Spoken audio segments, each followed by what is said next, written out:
Namaste students. Today's foundation class were on topic chemical bonding and molecular structure. So this is the important topic for all the competitive examination.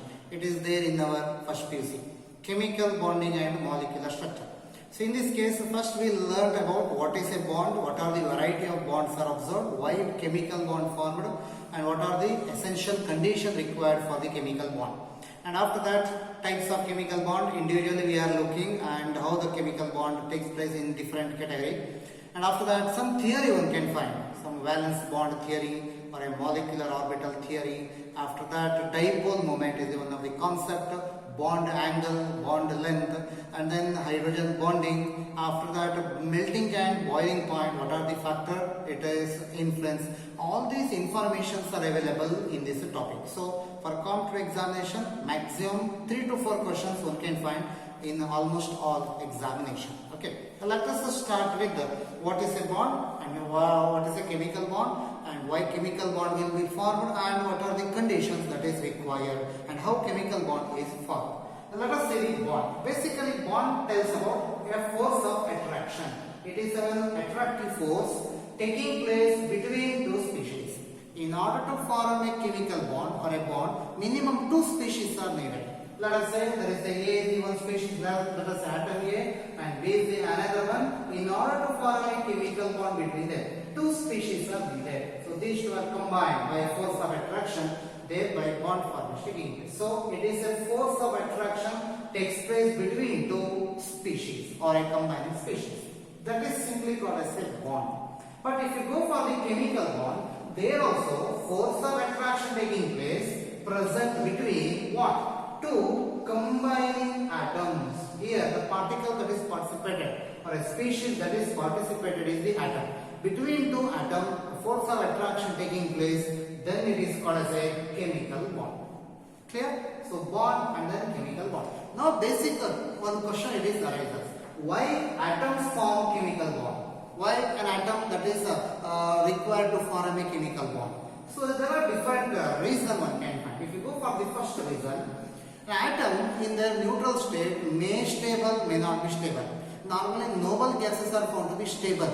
Okay, helium, neon, argon, krypton, xenon, radon, all those are found to be already stable. They didn't form any bond with the neighboring species. But other than these noble gases, whatever these elements are present in our periodic table, all those elements are not completely stable. In order to form a stable state, they have to form bond. So they are more interested to form bond. As that first reason is to attain maximum stability. Why atoms should form chemical bond? The first reason to attain maximum stability. And the second reason to attain noble gas configuration. So NH2 NP6 configuration is called noble gas. 2 electron in s orbital of the valence shell, 6 electron in p orbital of the valence shell. If any atom, if it is shows NH2 NP6 end configuration, electronic configuration, then that is most stable. So all element that is showing this configuration after chemical bond formation. So to attain noble gas configuration, atom form chemical bond. Next comes to attain octet state. Octa nothing but 8. Octet state nothing but a state where 8 electrons present. And this is the state called 8 electron. 2 electron from Ns, 6 electron from Np, 2 plus 6 if add 8 electron. So it indirectly tells about the noble gas configuration. If an element shows this electronic configuration, then it is more stable. And in this configuration, 6 plus 2, 8 electrons are there. If an atom ends with 8 electrons, then it is called octet state. Then also, then we can say atom tend to form chemical bond. So this is the third reason. And the fourth reason is, if it is shows octet state or a noble gas configuration, maximum stability, that atom shows minimum energy. So that will show minimum energy. Always remember, more stable state nothing but that shows minimum or a lowest energy. So mainly maximum stability and minimum energy. And maximum stability takes place by satisfying noble gas configuration and also showing octet state. And other one is minimum energy. So these are the reasons that behind in case of a chemical bond formation. And let us see how chemical bond formation taking place and what are the way bond formation observed. So here there are four different ways where atom form chemical bond. The first one by sharing of electron. Electrons are get shared. Electrons present in the valence shells are get shared. Suppose A is the one atom, B is the other atom. Between A and B there is a bond formation taking place. This line indicates the bond formation. How that bond will form? Either by sharing of electrons from the valence shell or by transfer of one or more electron between these two. Either A will transfer an electron to B or B will transfer one electron to A. By transfer of one or more electron, then also chemical bond has to be formed. Another one is by electrostatic force of attraction. Suppose A is more positive and B is more negative, then by electrostatic force. Electrostatic force means a force of attraction takes place between two fixed charged species. Okay, like Na plus Cl minus. Between Na plus and Cl minus, we find electrostatic force of attraction Na plus cation, Cl minus anion. Between this cation and anion, there is a force of attraction taking place. So thereby a bond formation taking place. That is called electrostatic force. Another one, molecular interaction. So the interaction taking place between nucleus and the electron cloud of the valence shell. So point we note at this molecular interaction. So here interaction between not atom, interaction between molecule, where interaction takes place between nucleus of one species with the electron cloud of the another species. So then also we can say the chemical bond will be formed. So these are the four different ways where chemical bond formation takes place. Let us see what are the variety of chemical bonds are observed. So chemical bonds are divided into two categories. One is called as a strong bond and another one is the weak bond. Strong bond and weak bond are the two types of chemical bond. Broad classification. Okay. And in case of a strong bond, as the name indicates, bond is strong. That means force of attraction taking place between two bonded atoms are very strong. So interatomic force of attraction is strong in case of a strong bond. Interatomic force of attraction is strong in case of a strong bond. And normally strong bonds are observed in case of either atoms or we can say ions. But if you go for the weak bond, as name indicates, bond shows with weak force of attraction. So intermolecular force of attraction is weak. So in case of a weak bond, intermolecular force of attraction is weak. Normally molecules present in case of a weak bond. So strong bonds shown by atoms or ion, whereas weak bonds are shown by the molecule. Atoms were present in case of a molecules. And if you go for the different category of a strong bond, covalent bond is the first type, then metallic bond is the second, ionic bond is the third one, and coordinate bond is the fourth one. So covalent bond, metallic bond, ionic bond and coordinate bond. These are the four types of strong bonds where between atom or ion strong force of attraction is present. And this ionic bond is also called one more name, electrovalent bond. It is also called one more name, electrovalent bond. And coordinate bond is also called one more name, dative bond. D-A-T-I-V-E, dative bond. Remember this. So coordinate bond is also called dative bond. Ionic bond is also called one more name, electrovalent bond. Electrovalent bond. These are the other two names. Okay. So these are the four categories, and individually we are seeing how these four different categories of bond will be formed. And in case of a weak bond, normally molecules are involved. There are also two categories are there. One is hydrogen bond, symbolic representation H. The first letter of the word hydrogen, hydrogen bond. Next comes van der Waals force. Actually, van der Waals force is somewhat weaker than the hydrogen bond. And in van der Waals force, these are the possible force of attraction is present. One is dipole force of attraction. Another one dipole, induced dipole force of attraction. Next, induced dipole and induced dipole force of attraction. And one more is present called London force or another name dispersion force. So dipole induced dipole, induced dipole and induced dipole, and then London force or a dispersion force are the weak force of attraction one can find. So here the two categories, hydrogen bond and another one is the van der Waals force. Here mainly based on the molecule and their force of attractions. So that is the weak bond. Okay. And if you compare all the bonds and the strength, if you find, so covalent bond is the strongest bond. Remember, for complex exam point of view, covalent bond is the strongest bond, and if a molecule has a covalent bond and that molecule shows highest melting point and boiling point, a covalent bonded the substance are stronger. And next comes ionic bonded substance. After that, metallic bond. Next place goes to hydrogen bonding, and last place goes to van der Waals force. Remember, first covalent bond, strongest bond among these are covalent. Next place ionic. Third place metallic. After that, hydrogen bonding, and after that, van der Waals force. And in the van der Waals force, if you find London force or a dispersion force is the weakest one. So as to that, among all the type of possible force of attraction, strongest force of attraction is covalent bonding, whereas the weakest force of attraction is London force, or we can say dispersion force.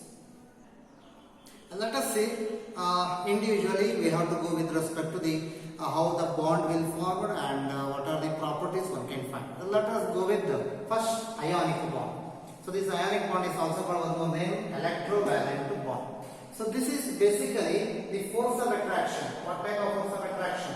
Electrostatic force of attraction takes place between two charged species.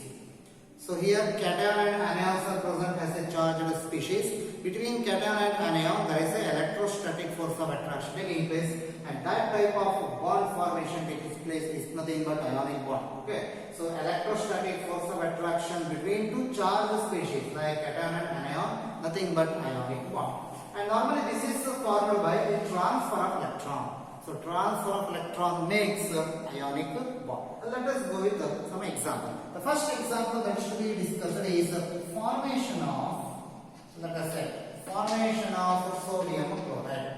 So bond present between sodium and chlorine is ionic. Let us see how actually taking place. So for all the bond formation, you must know electronic configuration. So here bond formation again is between sodium and chlorine. So if you go for the sodium, atomic number of sodium is going to be 11. And for the chlorine, atomic number is going to be 17. First write the electronic configuration. Sodium electronic configuration 1s2, then 2s2, after that 2p6, and then 3s1. This is the electronic configuration for sodium, atomic number 11, means 11 electrons are there. And for the chlorine, totally 17 electrons are present, 1s2, thereafter 2s2, 2p6, then 3s2, and then 3p5. So this is the electronic configuration for chlorine. Okay. Now carefully observe. So this is the valence shell. 3 is the valence shell in case of a sodium. Here also 3 is the valence shell in case of a sodium. So 3s1 is the valence shell electronic configuration for sodium. 3s2, 3p5 is the valence shell electronic configuration for chlorine. Now tell me, before bond formation, whether sodium and chlorine both are stable? No, they are not stable. Why? Because sodium has one extra electron. If you remove that electron from the valence shell of 3s orbital, now what it formed? It formed 2s2, 2p6 as a stable noble gas configuration. It attains stable state. Okay? If you remove this electron, then the sodium becomes Na plus, and that shows 2s2, 2p6 configuration. So that is one of the condition. There we find a Y chemical bond formation to attain noble gas configuration. And also 6 plus 2, 8 octet state observed. So as a result, one electron extra present here. And in case of a chlorine, look at that, 3s2, 3p5 is the configuration. So it does need one electron. If I add one electron, become 3s2, 3p6. As a result, it does need one electron. That means a shortage of electron. Sodium has an excess electron, whereas the chlorine has a shortage of electron. So in that situation, what happens? This sodium will donate that electron to the chlorine. Thereby, it will show sodium chloride formations.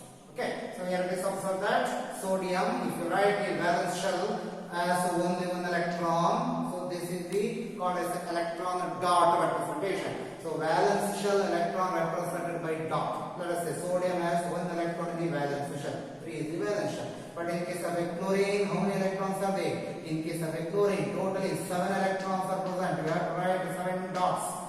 So 2 electron and then totally 5 electron. 5 plus 2, 7 electrons are there.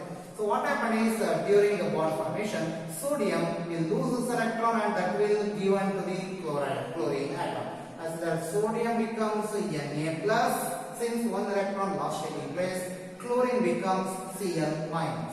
Now what happened? This is a cation, okay, and this is the anion. Already I said the bond formation in ionic bond is electrostatic force. Now between this cation and anion, there is an electrostatic force of attraction taking place. So thereby produces a molecule that is sodium chloride.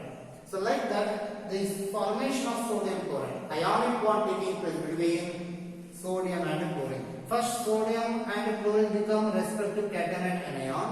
After that, there is a force of attraction taking place. So such types of a bond formation is nothing but ionic bond. Okay, so 1 electron donated to the chlorine atom, thereby cation and anion formation taking place, then it shows a bond formation. This is for ionic bond. This is one example. Let us go for the example number 2.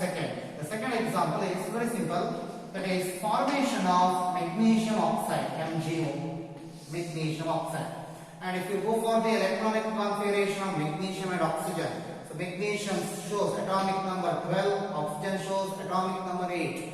And if I write electronic configuration for magnesium, 1s2, then 2s2, after that 2p6, totally 6 plus 4, 10 electron, and then 3s2 is the electronic configuration for magnesium.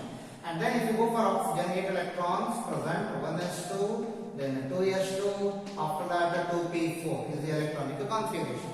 Now carefully observe. First identify the valence shell. 3 is the valence shell. Valence shell nothing but outermost shell. Okay. And here 2 is the valence shell. And then 3s2 is the valence shell electronic configuration, whereas 2s2 2p4 is the valence shell electronic configuration for oxygen. Now carefully observe here. So here 2s2 2p4 means it needs 2 electron to attain 2s2 2p6 noble gas configuration, and also 2 electron needed for attaining octet state. And also in case of magnesium, if you remove these 2 electrons, that become 2s2 2p6 has a noble gas configuration. So in this situation, what happened? If I write the dot representation, magnesium with valence shell electrons are found to be 2, okay. After that, if you go for oxygen, valence shell electron 4 plus 2, totally 6 present. 1, 2, 3, 4, 5, 6. Now this is called as an electron dot structure. So electron dot structure represents the total number of electrons present in the valence shell. Okay. Now what happened? We have a magnesium with 2 electrons, and we have oxygen with totally 6 electrons. So here magnesium has 2 excess electrons. And oxygen need 2 electrons. In that situation, what happened? This magnesium will lose these 2 electrons, becomes magnesium plus 2 charge, Mg plus 2. And then this oxygen will gain those 2 electrons, becomes O minus 2. And this Mg plus 2 is the cation, whereas O minus 2 is the anion. O minus 2 is the anion. Now once the cation and anion will form, there is opposite charge. You know, unlike charges are attract, isn't it? Yes, that between magnesium ion and oxide ion, there is a force of attraction taking place, and thereby produces a molecule that is magnesium oxide. So the bond present between magnesium and oxygen, now it is considered as a ionic bond. So in the previous example where 1 electron transfer taking place, but in this case totally 2 electrons are transferred. So as well that either 1 or more than 1 electron get transferred, thereby first produces cation and anion, between them force of attraction taking place, then such type of bond formation is nothing but ionic bond. Let us see the third example, that is formation of calcium chloride. And the bond present in case of a calcium and chlorine in calcium chloride is also found to be ionic.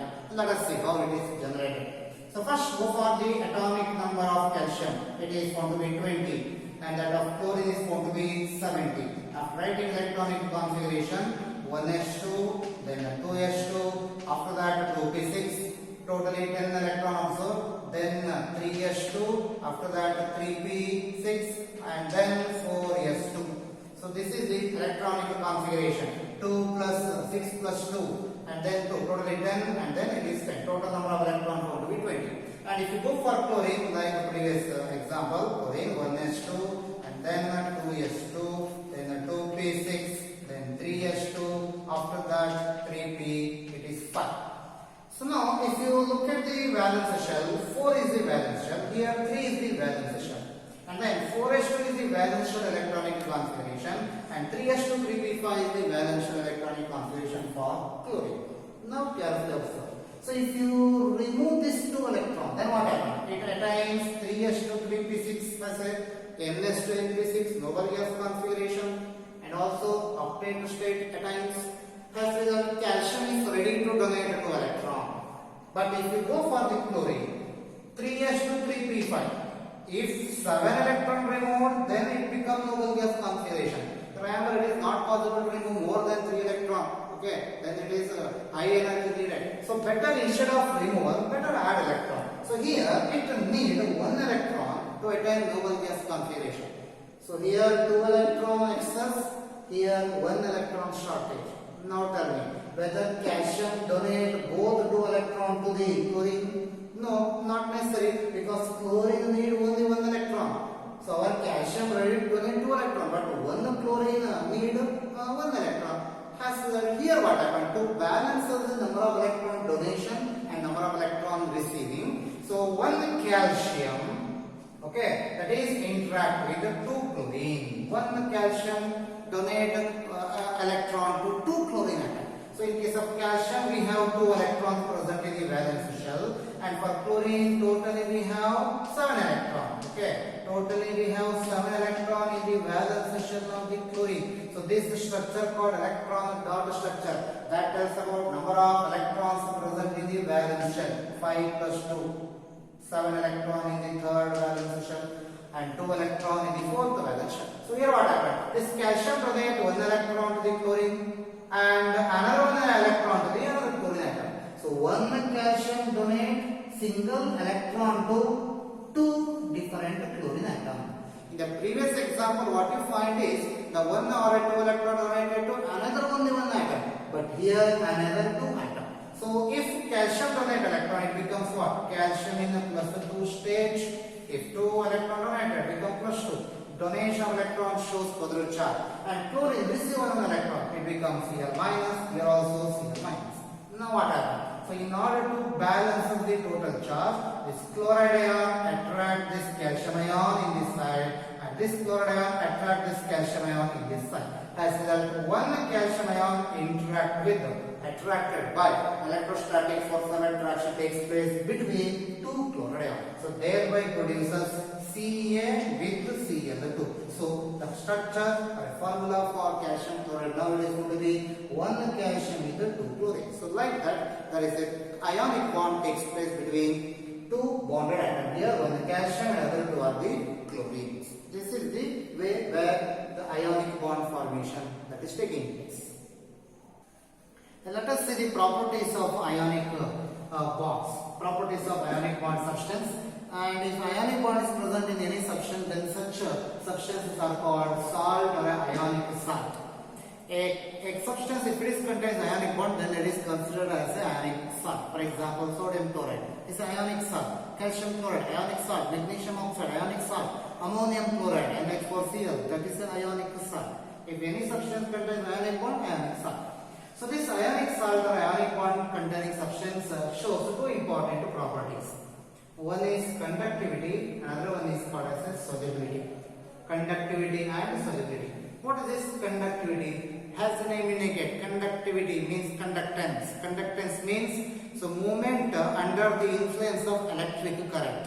Suppose that salt solution, if it is taken in a beaker, and one cathode and one anode, if it is dipped there, after passing the DC current, then what happened at cathode and what happened at anode. So here it is observed that towards the cathode, cations are moved takes place, and towards anode, anions movement taking place. So that movement of ions of a particular solution containing salt towards cathode and anode, that process or that movement called conduction or a conductivity. So for conductivity process, ions play important role. So why this is selected in order to explain a property for ionic salt is our ionic salt contains ions, whether they show conductivity or not, we can see. So conductivity are shown by our ionic solid because of presence of ions.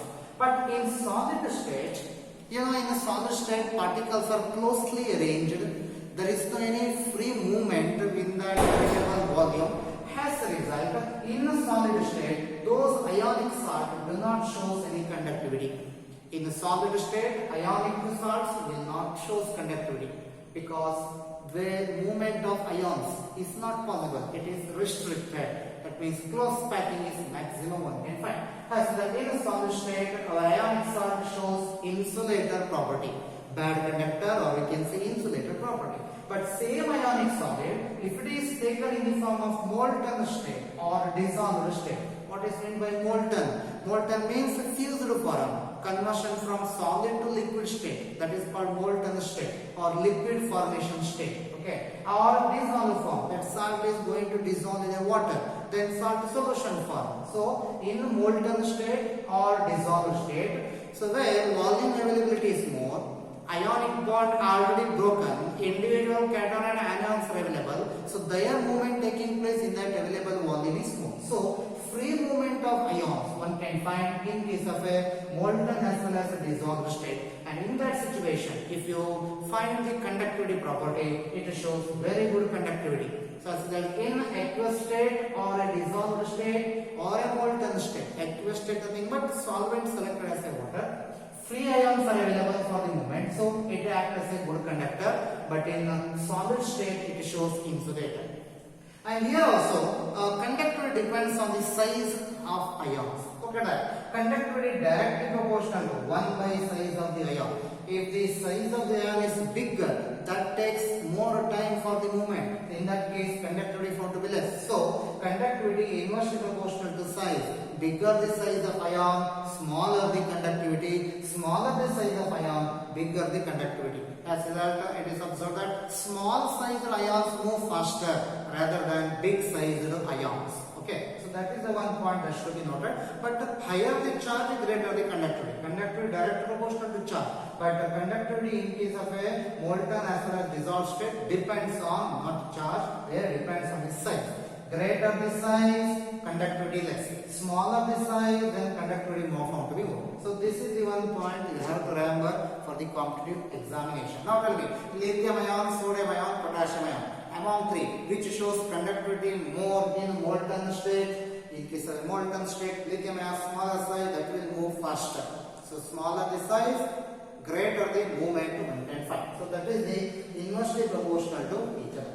And next comes solubility. Remember, solubility of ionic solid. Normally, ionic salts are soluble in water as a solvent. Water is the best example called universal solvent. Almost all chemical substances, around 90% of the chemical substances are going to dissolve in water. And water has one special property, that is a neutral in nature. The second one, polar in nature and has high dielectric constant. Neutral nature, polar nature, high dielectric constant. That means almost all substances going to disperse or a break takes place, their bond will clearly taking place in the solvent. That is dielectric constant, that is maximum. So if you talk about in case of the water, almost all ionic bonded substances are soluble in water. And in that, if weak ionic bond present, then easily soluble, whereas a strong ionic bond, if it is present, it takes some time, lesser soluble. And here also, solubility depends on two energy, that is one called lattice energy, other one is the hydration energy. So that depends on two energy. Solubility of ionic compound in water depends on two energy, lattice energy, other one is the hydration energy. If hydration energy more than the lattice energy, then all the ionic substances are found to be soluble in water. Okay, so that is the condition, but this is the point we have to remember for this solubility. And if you go with respect to the factor influence the ionic bond, when ionic bond is more, when ionic bond is weak, or what are the factors that I will consider for the ionic bond? The first one, ionization energy. Remember, an element with a lower ionization energy, it will lose its electron easily. Cation formation takes place very fast, and in that case, ionic bond formation is easily takes place. So, a low ionization energy of element. Normally, in case of an ionic bond, metal combination with non-metal takes place. Whatever the three examples we discussed, sodium chloride. Sodium is a metal, okay, cation. Chloride is a non-metal. Similarly, magnesium oxide, magnesium metal, oxygen non-metal. Other one goes to calcium chloride. Calcium is a metal, chlorine is non-metal. So one of the identity of ionic bond is a metal and non-metal combination. Okay, especially metal with low ionization energy, that will show ionic bond stronger as well as faster. Whereas for non-metal, electron affinity value must be more. Greater the electron affinity or electron gain enthalpy, attraction of electron towards itself, if that property more for the non-metal, then that definitely shows ionic bond stronger. So for metal, low ionization value necessary, and for non-metal, high electron affinity value necessary. Or simply two-factor influence: one, ionization energy, that must be low; second one, electron affinity or electron gain enthalpy, that must be very high. And also this ionic bond is inversely proportional to the size of the ion, and also it depends on the charge of the ion. Greater the charge, greater the force of attraction, ionic bond stronger. Bigger the size, force of attraction is less, then ionic bond found to be weak. So ionic bond directly proportional to charge of the ion, whereas inversely proportional to size of the ion. So these are the factors in case of an ionic bond.